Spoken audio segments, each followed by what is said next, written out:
Shrimad Bhagavad Gita chapter 1 प्रथम अध्याय। भगवान कृष्ण के परम गीत की यह प्रस्तुति विनम्र वंदन उनके प्यारों के दिल में उमड़ पड़े नूतन स्पंदन। श्री कृष्ण को नमन करते हुए अर्जुन विषाद योग नामक प्रथम अध्याय प्रारंभ करते हैं। राजा धृतराष्ट्र ने पूछा, संजय, धर्म क्षेत्र कुरुक्षेत्र में रण उद्यत जो एकत्रित हैं, मेरे व पांडुपुत्रों ने महायुद्ध में अब तक क्या किया है? इस पर संजय ने उत्तर दिया, उस समय राजा दुर्योधन ने व्यूह रचित पांडव सेना देख के द्रोणाचार्य के निकट जाके इस प्रकार यह वचन कहे, आचार्य, आपके शिष्य बुद्धिमान व द्रुपद पुत्र धृष्टद्युम्न के द्वारा व्यूहकार में खड़े बड़े भारी सैन्य बल को देखिए। यहाँ महाधनुषों वाले व युद्ध में भीम अर्जुन जैसे परम शूरवीर सात्यकी, विराट और महारथी द्रुपद हैं। धृष्टकेतु व चेकितान तथा वीरवान काशीराज हैं। पुरुजित कुंतीभोज तथा नरों में श्रेष्ठ राजा शैव्य भी हैं।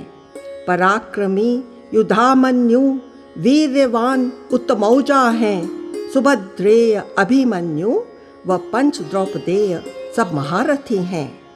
हे ब्राह्मण श्रेष्ठ, अपने पक्ष में आपको जानकारी देने के लिए जो सेनापति हैं मेरी सेना के, आपको मैं बताता हूँ नाम उनके। आप द्रोणाचार्य, पितामह भीष्म, कर्ण व कृप संग्राम विजयी, वैसे ही अश्वत्थामा, विकर्ण और सोमदत्त पुत्र भूरिश्रवा भी। इनके प्राण मेरे लिए अर्पित हैं।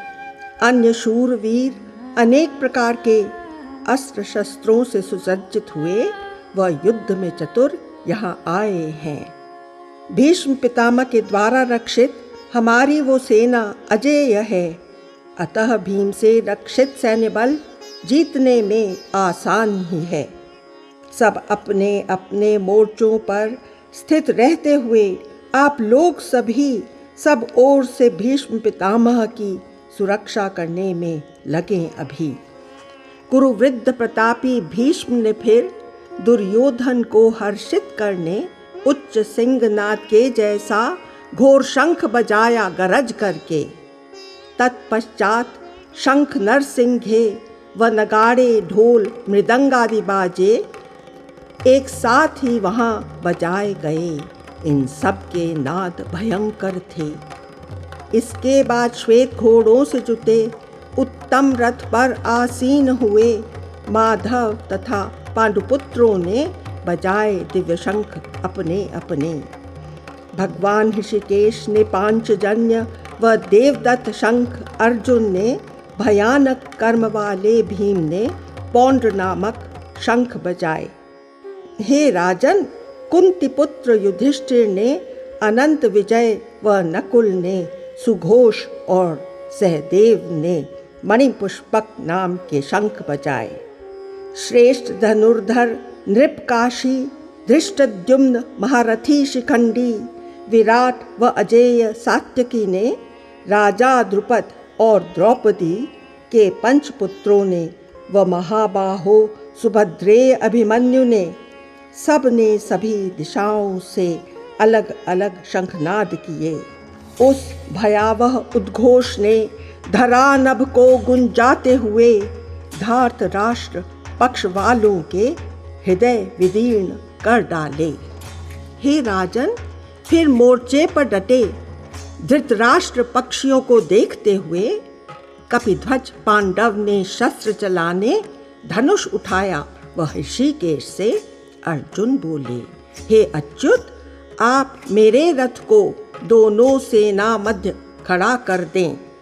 रथ वहीं रोक रखे जब तक इन युद्ध उद्यत विपक्षियों का निरीक्षण करूं मैं तब तक कि किन से मुझे युद्ध करना है। युद्ध में दुर्बुद्धि दुर्योधन का हित जो राजा चाहते हैं, मैं देखना चाहता हूं उनको जो यहाँ एकत्रित हो गए हैं। संजय फिर आगे कहते हैं, राजन, अर्जुन के शब्द सुनकर उत्तम रथ को ऋषिकेश ने दोनों सेनाओं के मध्य लाके सम्मुख भीष्म तथा द्रोण के व सब राजाओं के सामने खड़ा करके ये वचन कहे, हे पार्थ, युद्ध के लिए जुटे तू इन कौरवों को देख ले। पार्थ अब दोनों सेनाओं में ताऊ चाचा दादा परदादा को, गुरुओं और मामाओं को, बंधुओं पुत्र व पौत्रों को, मित्रों और श्वशुरजनों को देखता है, सुहृद जनों को। उन उपस्थित संपूर्ण बंधुओं को देख करुणा से भरे हुए कौन्तेय ने विषाद युक्त होके इस प्रकार के वचन कहे, हे कृष्ण, उपस्थित युद्ध उद्यत स्वजन समुदाय को देख के मेरे अंग शिथिल हो गए हैं, मुख भी सूखा जा रहा है, शरीर में कंपन भी होता है, मेरा रोम रोम रोमांचित है, गांडीव हाथ से गिर रहा है, त्वचा में बहुत तीव्र जलन है, मेरा मन भ्रमित सा हो रहा है, तन खड़ा रहने में असमर्थ है। हे केशव, लक्षणों को भी मैं विपरीत ही देख रहा हूँ, युद्ध में स्वजनों को मार के कल्याण भी नहीं देखता हूँ। हे कृष्ण, न मैं विजयकांक्षी हूँ, न राज्य नहीं सुख चाहता हूँ। ऐसे राज्य से क्या प्रयोजन है, ऐसे भोगों में क्या जीवन है। हमें जिनके लिए राज्य भोग या सुख आदि की चाहना है, वे सब धन और प्राण त्यागे इस युद्ध में उपस्थित हैं। गुरुजन व ताऊ चाचे लड़के व उसी प्रकार दादे मामे ससुर पौत्र तथा साले और वे सब जो हमारे संबंधी होते। मधुसूदन, वे मुझे मार दें या मुझे 3 लोक का राज्य मिले, मैं इन्हें मारना नहीं चाहता, फिर धरा के लिए क्या ही कहना। धृतराष्ट्र के पुत्रों को मारकर हमें क्या कोई सुख मिलेगा। हे जनार्दन, इन आतताइयों को मारकर हमें पाप ही लगेगा। धृतराष्ट्र पुत्र है अपने बांधव, इनका हनन है अयोग्य माधव। चूंकि निज स्वजनों को मारकर कैसे होगा जीवन सुखकर। जनार्दन, यद्यपि लोभ भ्रष्ट हुए ये लोग देख नहीं पा रहे हैं, जो दोष कुलनाश से तथा जो पाप मित्र द्रोह से चढ़ते हैं। पर हम कुलनाश दोष जानते, यह सोच हम क्यों न हटे पाप से।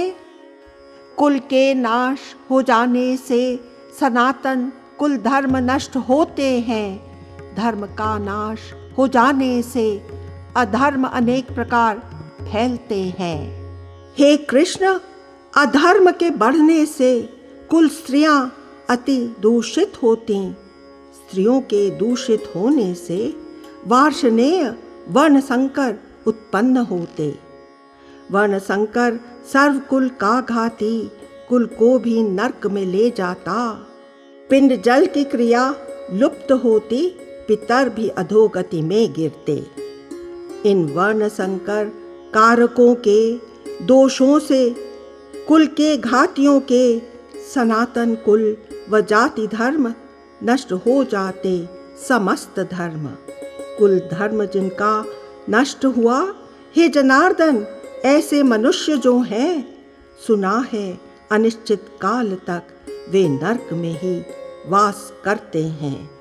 हा शोक, हम बुद्धिमान हो के महापाप करने को उद्यत हो गए।